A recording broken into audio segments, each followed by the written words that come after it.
अभी हम मौजूद हैं रक्सौल के रेलवे कॉलोनी में।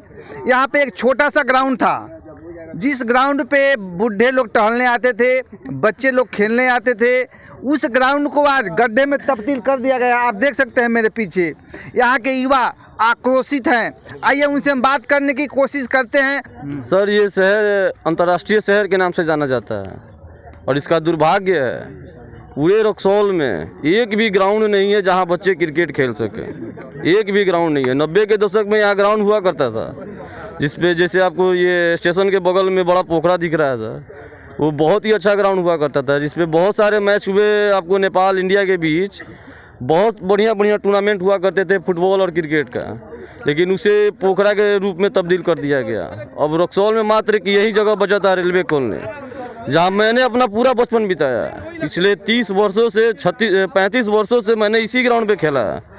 वो नष्ट होने के बाद सर आज इसे भी नष्ट कर दिया। पहले इसे बीके सिंह द्वारा पूरा कुड़वाया गया था, अब अभी ये नए पदाधिकारी आए हुए हैं, इन्होंने पूरा इसको तहस नहस कर दिया।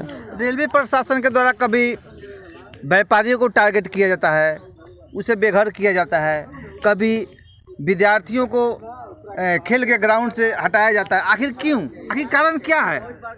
अब इसका कारण तो सर मैं नहीं बताऊंगा, बस मैं तो यही चाहता हूँ रेल सरकार से कि हमें ग्राउंड दें, हमें खेलने यहाँ के युवा बच्चों के लिए ग्राउंड दे, ताकि वो अपना बौद्धिक विकास भी कर सके।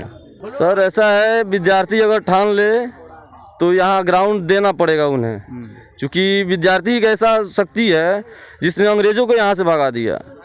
तो विद्यार्थी बस सब्र का इम्तिहान न ले, यहाँ ग्राउंड दे, ताकि यहाँ के बच्चों का बौद्धिक विकास हो सके।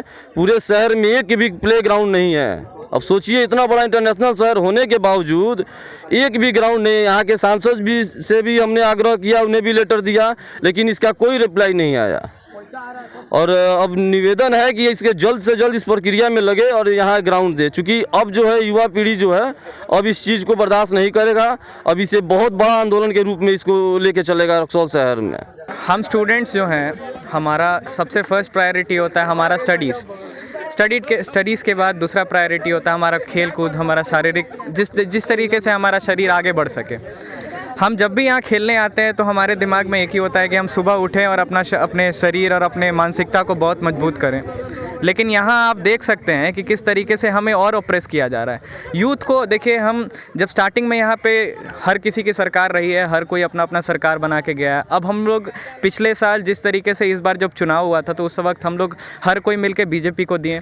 लेकिन अब क्या है, जब से ये कोरोना काल आया है, इसमें क्या है कि स्पोर्ट्समैन अपने स्पोर्ट्स तो खेल ही रहे हैं, एक्टर्स अपना धंधा चला ही रहे हैं, बाकी बड़े बड़े बिजनेसमैन अपना धंधा चला ही रहे हैं, पॉलिटिशियंस अपने रैली कर रहे हैं, हर किसी का यहाँ पे कोरोना का कोई मतलब नहीं है। लेकिन जहाँ पे हम लोग के यूथ की बात आती है और निचले स्तर के जितने भी बिजनेसमैन हैं, इन लोग की बात आती है, तो फिर इसको बहुत ऑप्रेस किया जाता है, बहुत तरीके का रेस्ट्रिक्शन लगाया जाता है। हम यहाँ पे आते हैं खेलने के लिए, यहाँ पे हमारे ऊपर इतने रेस्ट्रिक्शन लगाए गए हैं, जिस तरीके से हम लोग यहाँ पे फुल पिच मैच भी नहीं खेल सकते हैं। यहाँ पे उसमें भी बहुत सारे हम लोग के बीच में अनबन होता है, किसी के घर में बॉल चला जाए या फिर इसके लिए, इसीलिए हम लोग यहाँ पे शांति तरीके से हम लोग भैया लोग के मतलब सब कोई देख रेख में हम लोग यहाँ पे शॉर्ट पिच खेला करते थे। हमारे साथ ये कुछ भी उनका अनबन नहीं हुआ होगा। इस रेलवे कॉलोनी से हम लोग आते थे और खेल के शांति से चले जाते थे। लेकिन आज सुबह जब हम लोग आए तो देखें, हमारा ही पिच को तहस नहस कर दिया गया था। इसका कोई मतलब नहीं बनता, ना हमारी कोई गलती है यहाँ पे और ना ही हम किसी को कुछ बोलने गए, लेकिन हमारे पिच को पूरा ख़राब कर दिया गया। अब आप ही बताइए कि हम लोग हर तरीके से तो ऑप्रेस हो ही रहे हैं, हर कहीं भी ना गवर्नमेंट जॉब वगैरह, हर जगह कोई भी किसी भी तरीके का प्लेसमेंट वगैरह कुछ आ नहीं रहा है, ना SSC वगैरह, कहीं भी रिजल्ट्स वगैरह निकल नहीं रहे। अब हम लोग अब शारीरिक बल को भी अगर मजबूत ना करें तो फिर ये बहुत सरासर गलत है किसी भी यूथ के साथ। हम यही चाहेंगे कि अगर रेलवे कॉलोनी, जाहिर सी बात है, इसका पूरा जो भी इसका गिल्ट है इसको रेलवे कॉलोनी को दिया जाता है, और हम यही चाहेंगे कि रेलवे कॉलोनी इस चीज़ को पे जल्दी से जल्दी सुधार लाए, वरना हम स्टूडेंट्स, हम यूथ इतना वादा ज़रूर करते हैं कि हम आंदोलन पे ज़रूर उतरेंगे। ये सब बहुत गलत है, किसी भी स्टूडेंट्स के साथ नहीं होना चाहिए। और यहाँ पे पूरा स्टूडेंट्स हर कोई यहाँ पे खड़ा है सिर्फ इसी चीज़ के लिए कि इस चीज़ को बहुत जल्दी से जल्दी ठीक किया जाए। धन्यवाद। तो कौन कोड़ा है? रेलवे प्रशासन के द्वारा किया गया है, इस फील्ड को गड्ढा में बदला गया है, या कौन किया है? सर, रक्सौल रेलवे कॉलोनी के अंदर जो भी काम हो रहा है ये रेल प्रशासन के देख रेख में हो रहा है। यहाँ आम नागरिक या चोर आकर के ये नहीं करेगा। और ये जो हुआ है इसका दोषारोपण 100% जा रहा है रेल पदाधिकारियों के ऊपर। इससे पहले भी बार बार रक्सौल को उपेक्षित करने का काम किया है रेल प्रशासन, और इसके लिए हम लोग बार बार आपके चैनल के माध्यम से भी मांग करते आए हैं। आज जो हमारे बच्चों को, हमारे बुजुर्गों को उपेक्षित करने का काम किया है, ये सरासर अपराध है। इसकी सज़ा इन्हें मिलनी चाहिए। इसके लिए हम सरकार से, यहाँ के युवा से मांग करते हैं कि इसको जन आंदोलन बनाया जाए और रेल को मजबूर कर दिया जाए कि हमें फील्ड दिया जाए। इसमें इससे पहले भी देख सकते हैं कि 1926 में जब ये रेलवे स्टेशन बना, इसका उद्घाटन हुआ, उस समय बच्चों को खेलने के लिए मैदान दिया गया। लेकिन आज के भ्रष्ट पदाधिकारी हमारे बच्चों से, हमारे बुजुर्गों से ये जगह भी छीनना चाहते हैं। हम सरकार से मांग करते हैं कि इसे अविलंब बना करके हमारे बच्चों को खेलने का मैदान दिया जाए। आखिर युवाओं को और विद्यार्थियों को ही सरकार के द्वारा हर बार टारगेट क्यों किया जाता है? न स्टेडियम दिया जाता है, स्कूल को बंद कर दिया जाता है, आखिर क्यों? इन्हें हतोत्साहित करने का काम किया जा रहा है ताकि इनका बौद्धिक विकास न हो सके और ये अपना राज कर सके। आपका क्या मंतव्य है इस पर, क्या कहना चाहेंगे? मगर इसको जल्द से जल्द सुधार दिया जाए। बाबू,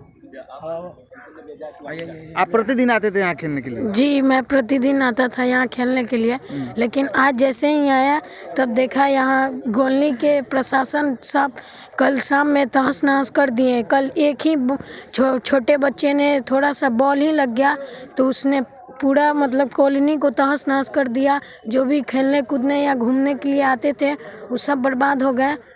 जो भी मतलब स्वास्थ्य के लिए, अपने स्वास्थ्य के लिए आते थे घूमने खेलने कूदने, वो सब का बर्बाद हो गया। क्या कहना चाहेंगे बाबू? हम यही कहना चाहेंगे कि हम रोज़ आते थे खेलने के लिए यहाँ पे, पर कल हम लोग खेल के गए, लेकिन आ जाए हम लोग खेलने ना तो देखिए कि पूरा फील्ड बर्बाद हो चुका है। ये कार्यक्रम, ये मतलब जो घटना हुआ है, बस ये रेलवे का ही अधिकारी कर सकता है, दूसरा कोई नहीं कर सकता है। इस जब ग्राउंड को गड्ढा में तब्दील करना ही था तो इसे सरकार के द्वारा क्यों बनाया गया? आखिर इस बच्चों को खेलने के लिए ही बनाया गया है। और जब हम लोग कभी भी यहाँ के जनप्रतिनिधि से सवाल करते हैं और जानने की कोशिश करते हैं कि यहाँ ग्राउंड क्यों नहीं है, रक्सौल की समस्याओं को लेकर के हम लोग जब बात करते हैं तो जनप्रतिनिधियों के द्वारा उस पर लिपापोती किया जाता है और खुलकर बोला नहीं जाता है। लेकिन आज यहाँ का विद्यार्थी जाग गया है, युवा जाग गए हैं और वो आंदोलन करने पर भी उतर चुके हैं। अगर इस पर सरकार ध्यान नहीं देती है तो यहाँ के विद्यार्थी आंदोलन करेंगे। इन्हीं तमाम खबरों के साथ मैं भूपेंद्र कुमार पांडे, खबरी 24/7, रेलवे कॉलोनी, रक्सौल।